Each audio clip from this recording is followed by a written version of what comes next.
What's up, man? It's Millyz, and I just jumped off the porch with Dirty Glove Bastard. Boom!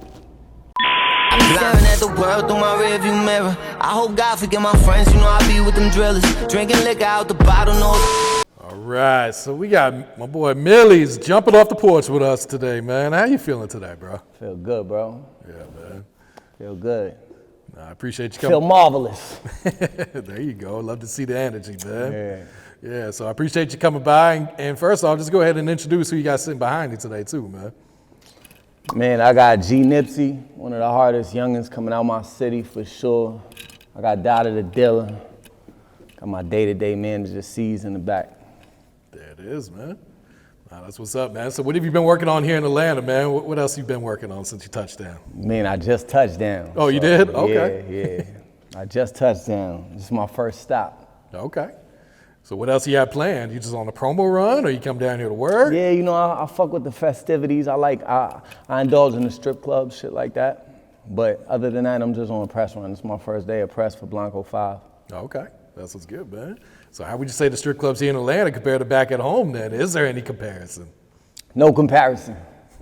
No comparison at all. Atlanta got it. Atlanta got it. Yeah, it's definitely one thing Atlanta is known for, man. It's definitely the clubs down here, man. All right, Millie, so you're the first one from Cambridge to sit on these steps, man. I ain't gonna lie to you, I don't know nothing about Cambridge except for I think Harvard's there, and that's all I know, man. So just kind of talk about the life and the culture up there and, you know, what's really going on. Yeah, so Cambridge is just like it's a melting pot, you know, like a lot of different ethnicities. A lot of people from the islands came there, Haiti, Jamaica. Then you got Irish people, you got Portuguese people, super melting pot. I grew up with like a lot of diversity around me, you know. We produce a lot of we produce almost more NBA players than any other city in Mass. Really? You dig? And we're one of the smallest. Yeah, we got Patrick Ewing, Ramel Robinson, Michael Carter Williams, Pops is there. He really grew up learning how to play ball in Cambridge. So, you know, we produce a lot of talent, man, and it's a dope city to grow up in. You definitely get introduced to a lot of cultures early. Do you feel like the city's changed much over the years, or is it pretty much still the same stuff going on? Yeah, no, the city changed dramatically. Like, there was parts of the city that white people would never, ever, ever walk through. Like, it just, there's parts of the city that I'm mind blown when I like go through like Columbia Park and I see like white people laying in the grass. Like, it fucking blows my mind. Or walking past the projects, or even in certain areas like, you know, like Western and Howard, like, it's just different to see white people. I remember when I was the only white person out there, so it's shocking, you know. But that's gentrification. They tore almost 90% of the city down and built up new, like, you know, facilities and houses and shit like that. So it's kind of sad to see them strip a lot of the culture away. Yeah, for sure. Where do you think those people are moving to, though? Are they just pushing them outside the city now? Yeah, you got to move to like Everett, Malden, like farther, like Methuen, Lawrence. Like, you got to go like to other spots in Mass. A lot of Cambridge people move to Boston too. They move like deeper to the parts of Boston that's not gentrified, you know, like, because Cambridge is right there with Boston. Yeah. So a lot of people will move, to like, you know, like probably deeper in Dorchester, Roxbury, different shit like that. Okay. Is Cambridge real different than Boston, or is it pretty much the same? Yeah, it's different. Like, we kind of got our own like dress code. You dig? Cambridge is a trap city. Like, it's very active in getting money. Like, everybody who knows somebody from Cambridge, they're known for getting money, you know? So like, that's our culture for real. I got you. So when would you say you jumped off the porch? How old were you? There's levels to jumping off the porch, but I jumped off the porch probably like 12 years old, like really like indulging in the streets, indulging in trapping, shit like that. But a lot of that really came from like being in a special education class and being around all behavior disorder kids, because I was a behavior disorder kid. So I'm around these same six kids every day. And it's like, these is the baddest kids in the school, so they're already off the porch, plus just being in my neighborhood. You know what I mean? So I feel like all of that shit, rubbed off on me, and yeah, like I just got involved early, and I had to go through everything that comes with that shit, like everything that comes with it. So yeah. Did you have like any OGs, any big homies out there, or were you kind of just figuring it out as you went?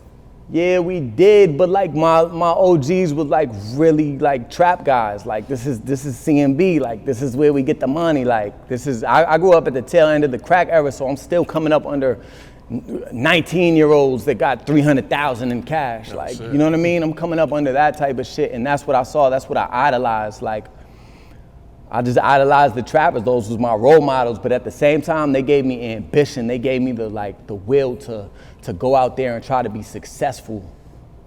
They made me want to get splashy, throw that shit on, be respected, get the bitches, shit like that. But those was really my role models because like I knew my pops, but he wasn't really around like that in my formative years. So these are the adults that I'm looking at, the 19, 20-year-olds that's pushing through and that shit, good Lexuses, good Benzes, 100,000, 200,000, 300,000 up, shit like that. Like dudes that were really getting caught up with bricks and going for it. Like Cambridge, a real trap city. Like, yeah. So that was my role models. That was my OGs. We had basketball players, but I didn't look at them the same way as I looked at the trappers, you know, because the trappers was like you could see them every day. Every day was like a highlight. Yeah. Yeah. So what did your moms think? I'm sure, was she aware of what you was into? Or? Yeah, hell yeah. My mother knew what I was into like young because it's like, you know, I'm getting suspended from school. I think I got arrested my first time at like 14, 15. Oh, shit. Fucking with him. You know what I mean? Nah, but yeah, like my mother knew like real early because I had got kicked out of school. I couldn't do like regular school, so I had to go to a school in Charlestown, which is like an area of Boston. You ever saw the movie The Town? Oh yeah. Mm-hmm. Yeah, that's like where that's at. So I did all my schooling in Boston over there, and that was like a bad kid school, only for 22 kids. And 22 kids in the whole school? Yeah, it was just 22 kids, but it was all it was all the nutcases. I went to school with real like insane kids. You dig? So I'm doing that. I'm going to school with these kids who's out of their fucking mind. And then I'm coming back to my neighborhood and fucking with people that's out of their fucking mind. And so it was just all of that, you know, mix all of that up. And then that brought me where I was at. Oh, shit. So did you finish school or did you end up dropping out? Nah, I finished. Okay. Yeah, I finished. I graduated with one kid. That was it? Out of the 22, just y'all two? Just me and one. Because most of my school was like kids from like DYS, like, you know, they were like in jail, but they had to go to the school. Oh, shit. Shit like that, so you had that, or like, it was a fucking mess, but, you know, I graduated though, I got my diploma, mama. So was college ever an option? Was Hell no, I knew college was not an option when I was 12 years old. When I was 12 years old and they took me and put me in a little short bus and put me in the class with 6 kids, I knew college was out of there. That's another reason why I was really off the porch. Because it's like, all right, I'm a trap now. Yeah. I'm gonna do like, cause I know I'm not gonna make it in regular society, so I'm gonna do this other shit that's available to me, very available. Yeah. Yeah. So what would you say was one of the biggest lessons you learned about being out in the streets that young then?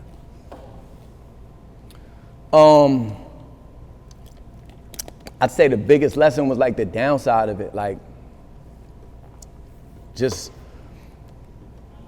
a lot comes with it, and I try to touch on that in my music too. I always try to show the downside because it's like by the time I'm 18, you know, I really sat in them courtrooms and saw the judge tell people that I grew up with, that I was with every day. I seen the judge tell them natural life, you know what I mean? I seen people get killed.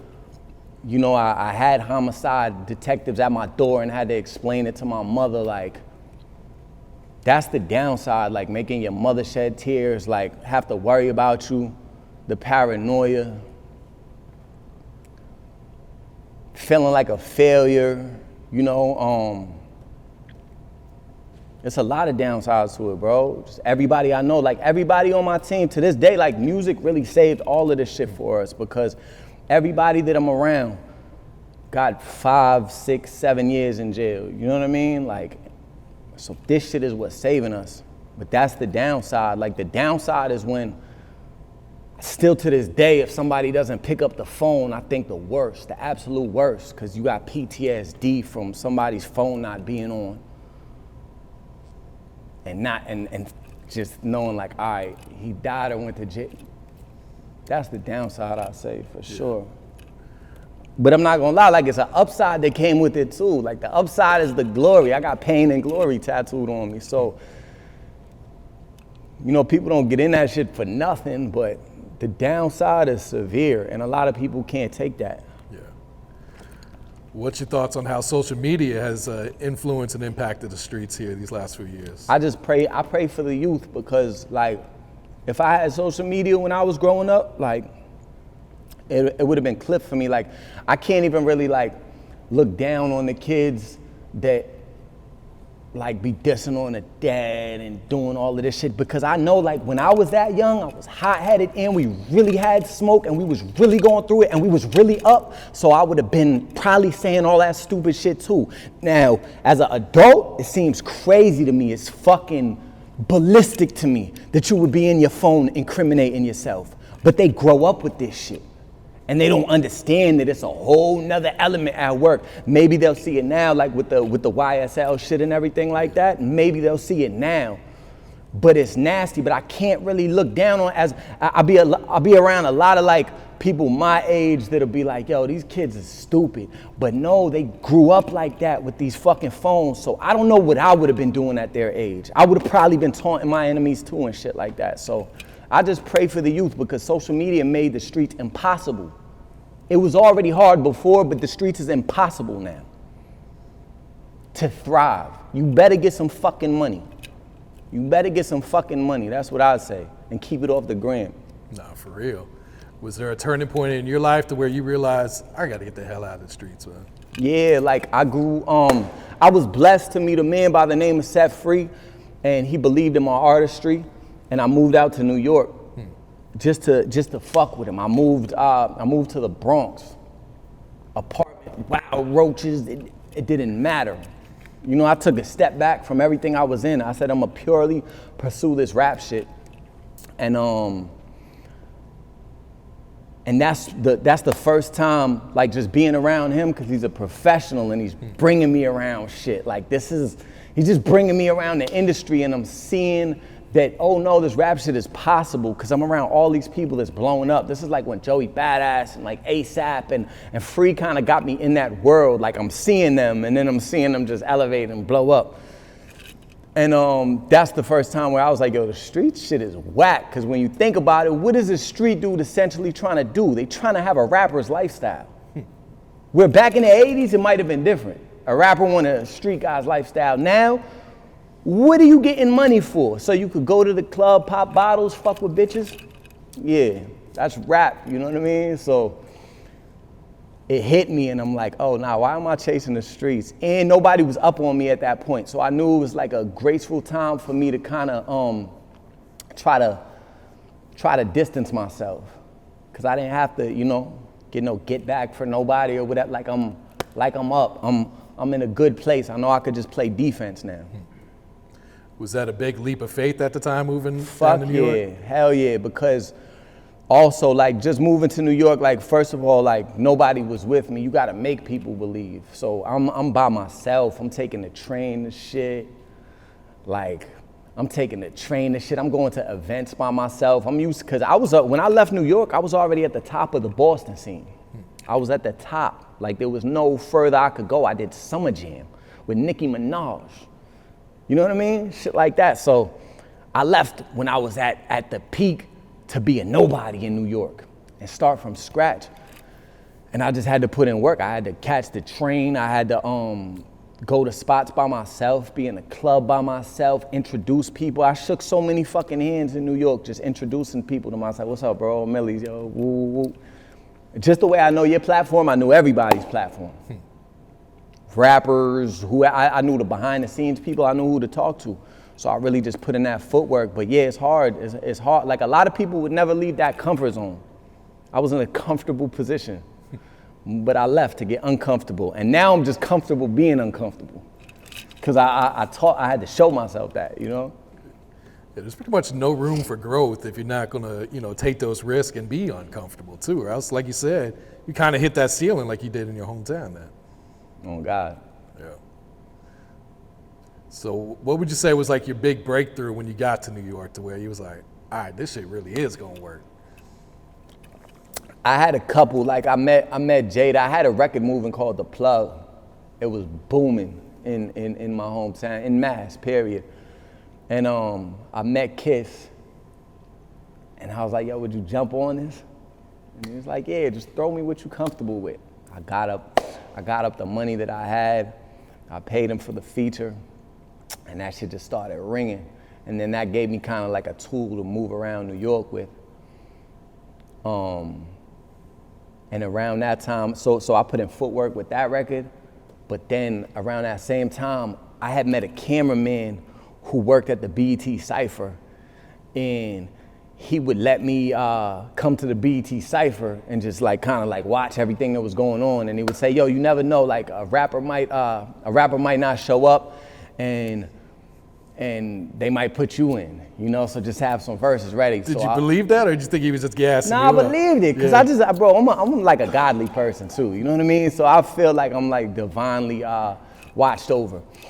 And yeah, so I showed up prepared, 2014, and I sat for 3 days, because they shoot it for 3 days. So I sat for 3 days.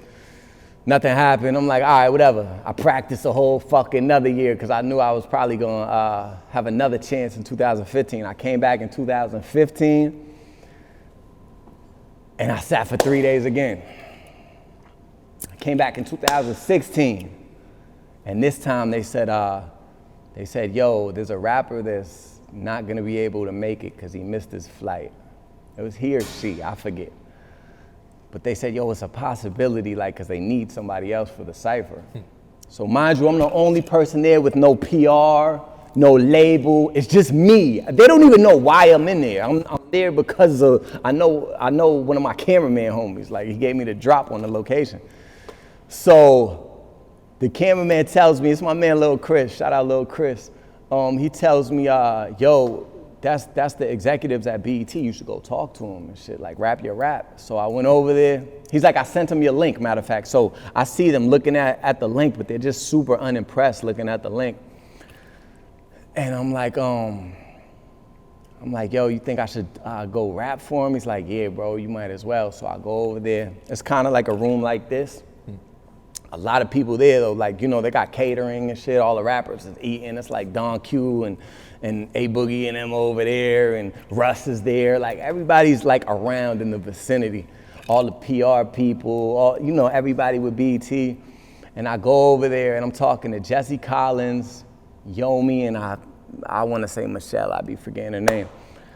But I'm trying to explain why I should be in the BET Cypher, and they just cut me off. And they're like, Jesse Collins cuts me off, and he's like, rap.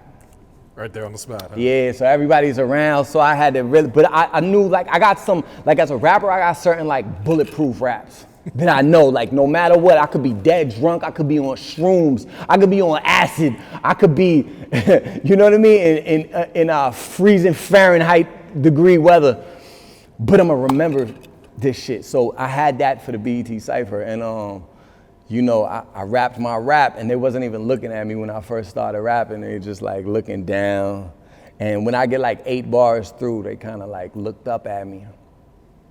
And now I'm like 12 bars through. Now they kind of like nodding their head. 16 bars through, I feel the connection. And the rap, I'm just proud of myself that I did it at that point. And they're like, all right, we'll huddle up about it, we'll talk. So I go back to the table where like everybody's eating out and shit, and I'm talking to the BET staff that I've been talking to, and I'm like, yo, I rapped, yo, it might happen. And like 15 minutes later, the lady called me over and she said, yo, you're in it. I'm like, I'm in what? She's like, the Cypher, you're in it. And so like, long story short, I ended up leading the Cypher off that year. And Charlemagne the God and Envy said I had the best Cypher besides young M.A., you know what I mean? So yeah, that was like a big moment for me because I was on national TV twice. They actually aired it twice. So I let off the BET Cypher. I let off the BET Hip Hop Awards, period. They took me down there. Me and my bro was on the green carpet and shit like that. Like, around Cardi B, everybody, like it was super lit. So that was a breakthrough moment for me. Did you rap the same bars that you had rapped for them, or did you have something different for the actual Cypher? No, yeah, I rapped the same shit. Okay. Yeah, for sure. Yeah, no, that was what's up, man.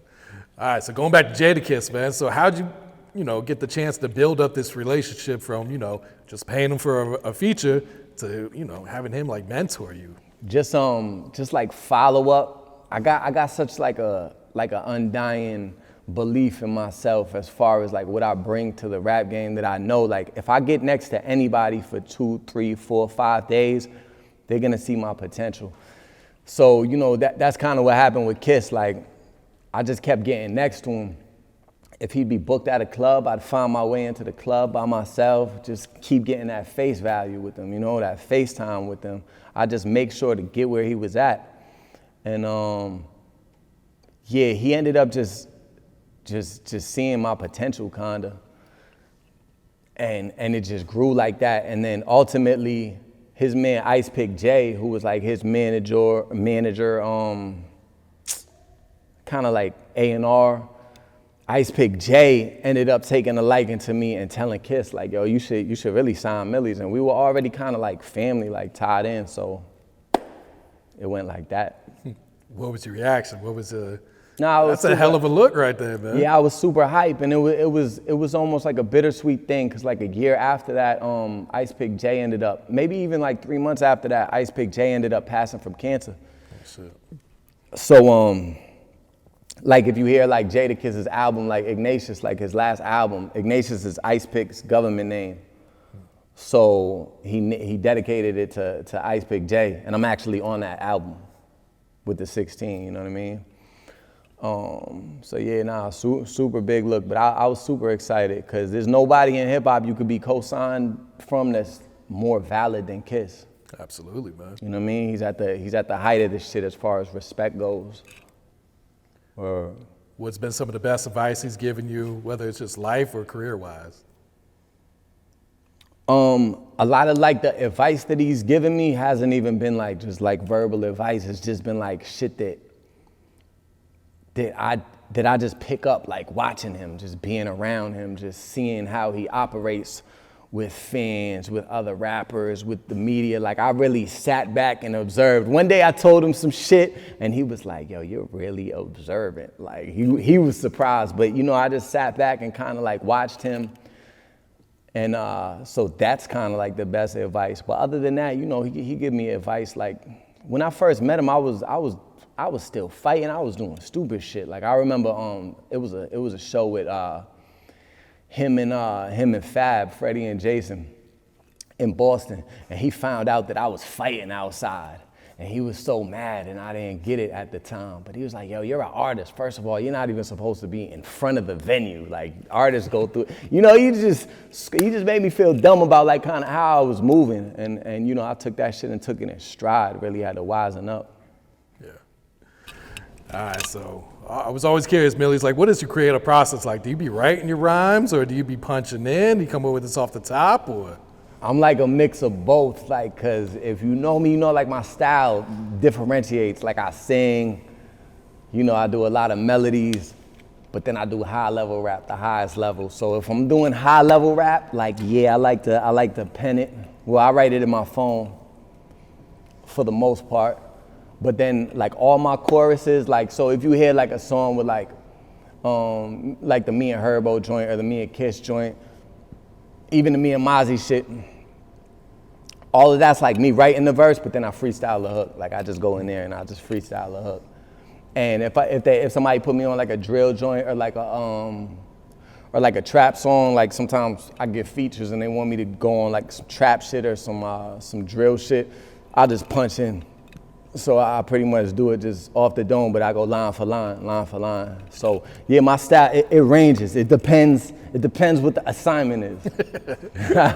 Understood, man. Yeah. And what about mood-wise? Like which mood would you say kind of brings out the best out of you and your music? It's like when you're in a good mood, when you're pissed off at the world, or? Depression. Like I feel like I'm a person who I could be very happy, like just moving around, like or I almost portray myself as as somebody who's happy all the time, and I smile to get through a lot of shit. My core friend group is like that. Like, we laugh at like the worst shit. It could be the worst shit going on in life, and we laugh, and like, but like a lot of shit is like when I gotta just sit by myself with my thoughts, that's when I pour out all of that shit that's really inside of me that I'm not showing to the world, because when I step out the door, I'm putting a smile on my face, you dig? But when it comes down to writing the music, like a lot of my best music, as far as like what mood is best, my natural mood goes to get this pain out of you, get that depression off you, get whatever you've been going through off you. Like, that's my natural inclination, to the point where I try to even change it sometimes, because it's like, I don't just want to be venting about, but this is really my therapy, you know? So yeah, that's the mood. I would say that I gotta, I just go on autopilot on, you know, depression and pain, as far as when I'm writing music, because it's been such a like therapeutic escape for me. Yeah. So where do you think you would be without music then? It'll sound cliche if I said like where I'd be without music, but you could guess, you know what I mean? Yeah. So you've been in the studio with Snoop Dogg, man.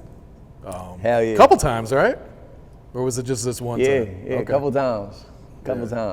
So what's that experience like, man? Being able to sit there with the legendary D.O.G. Incredible. He's everything you would think he is, you know? He's everything you would think he is. Snoop is really a pure GOAT, man. And like, one thing about him, like, not only is he humble to be the most famous rapper ever, because don't get it fucked up, like, Snoop is the most famous rapper in the world. And I'm global, right? Like, I go places, like I'm in Medellin, like, go ask them who they know. Sometimes they don't know Drake, they know Snoop Dogg though.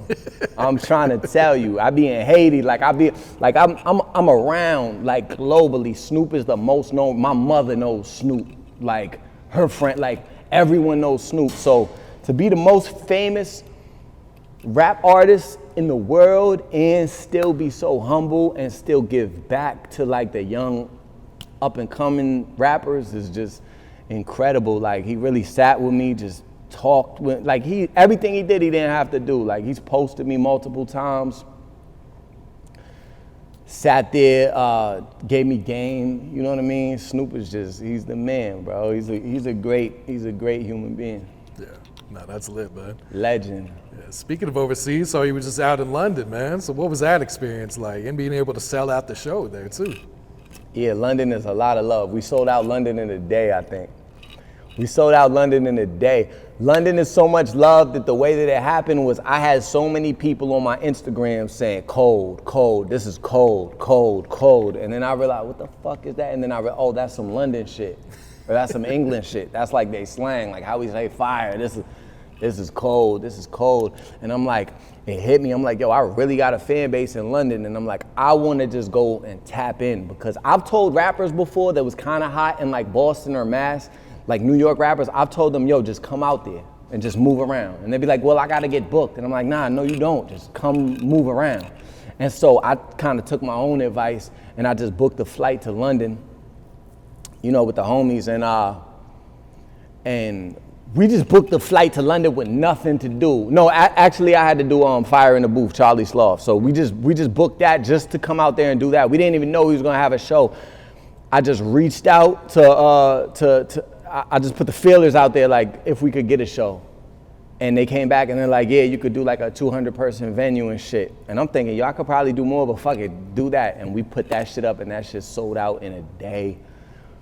And they knew my shit word for word. I'm walking around London, like, people taking pictures with me, bugging out when they see me in like Selfridges and shit like that. Yeah, it was incredible. And a lot of that is from my man Made You Think. He runs like a blog page. You ever seen this shit? Mm-mm. Made You Think 101. You should follow it. That'll let you know about like every London rapper for the most part. But he just took a liking to my music and he would post me a lot, and that shit really helped for real. That's all. OD. But I love London though. When you first started rapping, did you ever think your music would make it, way over No, there? hell no, bro. It was just a surreal experience going out there, selling out a show. And then I rode on the plane back, and the person in the seat next to me was Steve Buscemi. Oh, shit. You know the actor? Yeah. Yeah, I was like, yo, this is crazy. So yeah, I had a surreal trip in London. I'm coming back to school. I'm gonna sell out 1,000. And I'm patched in, I'm patterned. That's how they say it. I'm patterned with gigs and Coke and Paper Potter and like a lot of the different artists out there. Like I really tapped in with people. Oh, that's dope, man. I saw you post on IG that Emotions with G Herbo. You said that song really changed your life.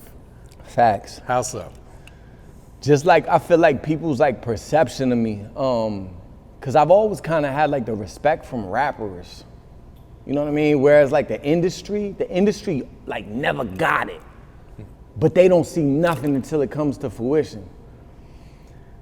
But, Kiss was fucking with me, but when Herbo started fucking with me, I feel like, and I put Herbo on a Pain song, which is like my core sound. Like Leor Cohen says, when you cut an artist, they bleed a certain record. Like I bleed that record that I put Herbo on. That's my style. That's me and Ray Beats, intricate bars, Pain, melodic hook. That's me. You dig? So I put Herbo on that, and it just shifted the perception. Like, he really rolled it out with me. Like he posted the same time I posted, just off the love. And he was posting me before that. Like he had posted my freestyles. I knew Herbo for a while. So, but for the public to see that, it really made a lot of his fans like really look at me and tap into what I was doing. And then I kept following that up. So that put a lot of eyes on me. And at the time it put a lot of eyes on me, I had wild shit in the clip. I had shit with Kiss, and I had a bunch of crazy records in the clip, and I started dropping them. So yeah, that started propelling me to do millions. Like now, if I don't do 1 million with a video, it's a pure failure. Oh God. Yeah, no, that record was really dope too, man. One feature that caught me off guard was the one with Asian Dog. Yeah. I didn't see that one coming. Nah, I was just on the phone I was on FaceTime with Asian before I came in. I gotta tap in with him in the A. So how did that all come about? Man, I met Asian Dog, and like we were just partying. I was with my man Loopy, and we was partying. We was at a strip club out here, and it was like when we left, I had the cullinan and shit like that. And when we got out of there, we all was gonna ride to the next spot or whatever, and it was like a big shootout started happening in the parking lot. And I like looked over, and Asian Doll was like doing her makeup in the mirror while like the shots was going off, like super unfazed. And I was like, she's crazy. And I like crazy people, so, I vibe with crazy people. That's hilarious. Yeah, so we tapped in and we did the record. Like after that, it was just, I don't know, we had like a different bond. So yeah, we patched in. What's your thoughts on the music scene back at home right now? It's incredible. We got G Nipsey going crazy, Dada the Dealer going crazy. That's out of my camp, you know what I mean? But then there's a lot of artists that's going crazy. There's a lot of artists. I almost don't want to get into saying names, because then I'm gonna have to list like 30. But like some of the notable people, like Bia is going crazy. Oh, yeah. That's family, love her to death. You feel me? Joyner Lucas going crazy. And then there's just so many other artists, even like 7981 Cal and them, like, you heard of them? Mm-hmm. Yeah, like they got booked, but there's like there's a whole music scene that's bubbling right now in Boston and in Massachusetts in general, and I think that shit about to really go crazy like in the next 6 months. Yeah. Do you still feel like rappers need to move outside For this sure. state to make it? Yeah, that's one thing I'm not gonna budge on. I really think you gotta move the fuck out of there. Yeah. You should move to Atlanta. Really, if you in Mass, you should move to New York and figure it out the way I figured it out. Especially if you could rap. Because it's only 3 hours from you. Mm-hmm. And you could take the Chinese bus for $20. So it's no real excuse. Other than that, you got a little family in Atlanta or something, or LA, go there. If that don't work, go to Houston, but get out of there. Get the fuck out of there. Wise words, man. All right, so Blanco 5 on the way. Blanco single. Yes, sir. So what should fans expect on this new one, man? Real hip hop, pain, emotion-based music, high-level bars, but at the same time, I'm so much bigger than just like a high-level rapper because I really weave in intricate shit about my life that only I could say. So, you know, if you want something to ride to, it might not be that shit. I got shit for the club, you know, but if you really want music to live to, this is that. Like, this is that shit that'll get you through something that you're going through. Yeah. How long you been working on this? I started working on it right after, cause like what happened was Blanco 4 dropped, and for the first time in my life, I'm like, oh, I'm hot, it's happening. So for the first time in my life, I had to really get an album together, cause I knew I got leverage now. I just got a bag for Blanco 4.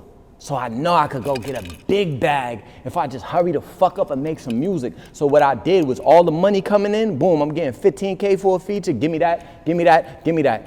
Spend that on Airbnbs and just creating a vibe in Medellin, in LA. We just kept creating vibes and bringing the engineer to the house. So at the same time as I'm hot, I'm staying hot on social media because I'm filming videos. And usually I'm used to like, I could just duck out and just be by myself in the studio and, you know, not in promotional mode. But I knew I had to stay in promotional mode while I made an album, and it was the first time I ever did that. And yeah, I just took all my resources and I created this music, and because of that vibe, it came out so fire, bro. Like, so yeah, but your question was how long it took. I would say probably like 4 months or something like that. Okay. Yeah. So how did Ashes in the Maybach with Mozzie come about? Woo, what a fucking record. It's going up, man. Super going up. That's my fastest growing record. Man, that shit came about just like really, really naturally. Like Mozzie was on my list of people I wanted to work with. You dig? Like Mozzie was on my list. Like I had 20, 30,000 ready. Like, yo, I want to find Mozzie. And I want him on because he's one of the guys that we listen to. He's one of the guys we respect. He's one of the last high-level rappers. It's a very, very short list of high-level rappers that have pain, emotion-based music too. A lot of the high-level rappers just be rapping about rap. There's a very short list of the ones that really talk that shit, and he's on that list. So I was looking for him, and my man David Ali connected the dots. And when I got to him, it wasn't even a money thing. He didn't want no money. It was incredible to me. He didn't want a fucking dollar. He said, I respect what you do. And we locked in the studio. I brought him the record. I had that record with his name on it forever, though, for probably like 3-4 months. Like I knew, like, nah, this is Mozzie right here. I know exactly how he's gonna rap. And I showed up at the studio. We was like 90 deep because we were just moving like that. This was at the time when we were getting all the Airbnbs. I'm flying everybody out of the neighborhood and shit like that. And he embraced everybody that I was with. Like all my little homies love Mozzie to death because he just showed so much love. He's so genuine. And he did exactly what I thought he was gonna do on the record. He went crazy. I mean, like if you break down his bars on the record, it's so intricate, and like as a rapper, it blows my mind. But right after we did the song, he's like, yo, when you leave LA? And I'm like, shit, we leave tomorrow morning. He's like, whoa, let's shoot the video tonight. Oh, shit. And that was mind blowing. I'm like, all right, let's do it at the Airbnb. And he really pulled up. And, you know, I was talking to Kiss about that. And Kiss was like, how many times have you done a song for a rapper for free and then told him to shoot the video? And I was like, never. I got to start keeping it a little more real, like, because Mozzie kept it too real. You dig? So yeah, like we shot the video and it's organic. That's why it's doing numbers like that. It's pain driven, but it's kind of like a triumphant type song too. And the video is just, you can't fake it, man. You can't fucking fake it. So yeah, shout out Mozzie. Gangland. For sure, man. You also got Styles P on the album too. SP, it's my big bro. I'm from that Locks cloth, so I've been around Styles as long as I've been around Jada. I be around Kiss more, but SP's like, yeah, he's like a big bro, for sure. I feel like he's so underrated too, man. He's OD. one of the top MCs ever, OD man. of all time, right? Absolutely. Man. OD. Yeah. How'd you get Peasy on this record called Glory? Peasy, my man too. Like, so Peasy, I wasn't hip to Peasy and really what he meant to music until he got out of jail, and I just saw him on every blog, and I was like, all right, let me click on this page and see, you know, who he is. And I seen it said follow back, and I'm like, oh, he's already in tune with my shit. So I reached out to him, and he was like, yeah, Kiss be posting you, like, you know, I'm in tune with your shit. And so we just built a relationship. He just wild cool.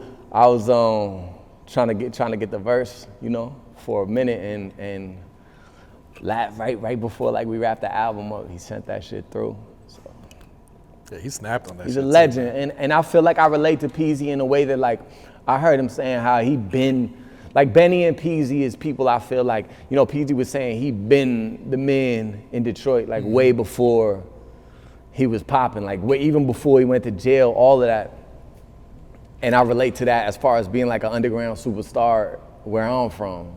And that's how Benny was saying he was in Buffalo, and like, so it's a little different when you've been grinding and you've been somebody for 10 something years, but then you get some national exposure. So I relate to the hustle, you know, but yes, yeah.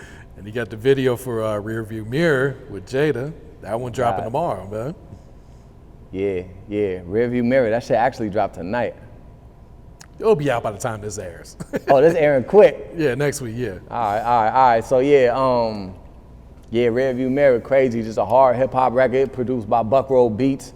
Buckroll Beats got some of the most like fire, like new school, but boom bap type hip hop beats. I don't even say boom bap. I don't fuck with the boom bap shit like that. I would say just East Coast hard instrumentals. Buckroll Beats produces those, and so yeah, like it's a mando for me to get Kiss on every project, like, cause every Jada verse is gold, it's golden, and this is one of those. What's the chemistry like when you guys are in the studio cooking up there? Man, usually I bring him the record, you know, Okay. like we've cooked up on the spot together though. It's always just interesting because you know you rapping with the best rapper alive. And so you gotta look at him and he just be, you know, he don't write. Like, he might like write like a couple notes, but then like he kind of moves the phone and just writes it. Like this shit, he wrote it in his head, like Biggie. And he just went in the booth and laid it. But like, yeah, it's always interesting. It just makes you want to rap better, if anything. You know, you want to rap really fucking good, dog. So May 27th, the album drops, right? May 27th. Memorial Day weekend.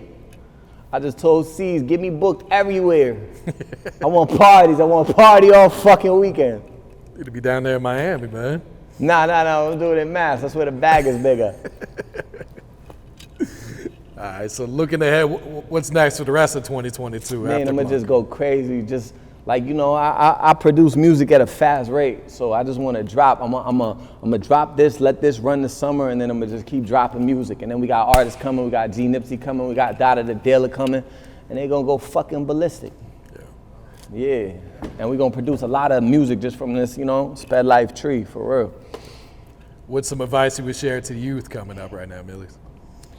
Honestly, bro, like, I was thinking about it last night, like, I give a lot of advice to the youth, I give a lot of advice to the youth, but sometimes I be feeling like, you know, I fail the youth at the same time because I want this rap shit to hurry up and save people's lives. Like, this rap shit saved me and all my homies' lives.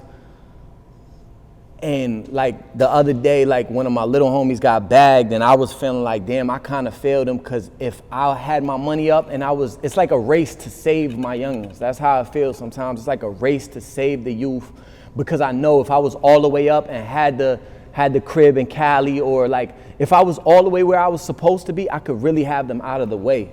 Because you could give them advice, but more than giving them advice, you got to get the youth out of the way. And I've tried to do that, but it hurts my heart sometimes to feel like I failed, because like I need this process to accelerate so I could get where I want to go and be able to really just get them out the way. Because you could talk to them, you could give anybody advice, you could go give somebody in jail advice right now on how to live, but that shit don't mean nothing, because they still gotta walk a tier with murderers. You know what I mean? And conduct themselves how they're supposed to conduct themselves in that environment. So it's like I could give the youth advice, but really, I'm trying to get the youth out the way. That's the only thing I know how to do. I might not be the best role model, but I know that if I can get them out of their environments and take them on a road with me and show them this rap shit, like that's stronger than any advice I could give them. You know what I mean? No, that's real. Right there. Yeah. All right, you got any shout outs you'd like to give before you wrap it up here? Man, shout out all my bitches, you heard? Oh, shit, man. Shout out Dirty Glove Bastard, you heard? Off the Porch. I like this platform for sure. I like that y'all got a basketball hoop in here so I can really display my skills.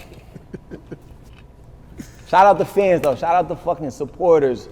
Because anybody that's riding with me, that means you're not just being brainwashed by national media and, you know, the artist that's forced on you through playlists and all the majors and shit like that. You really tap in with some organic, unique, independent music. Boom! Staring at the world through my rearview mirror. I hope God forget my friends, you know I be with them drillers. Drinking liquor out the bottle, know it's killing my liver. Slide up on you.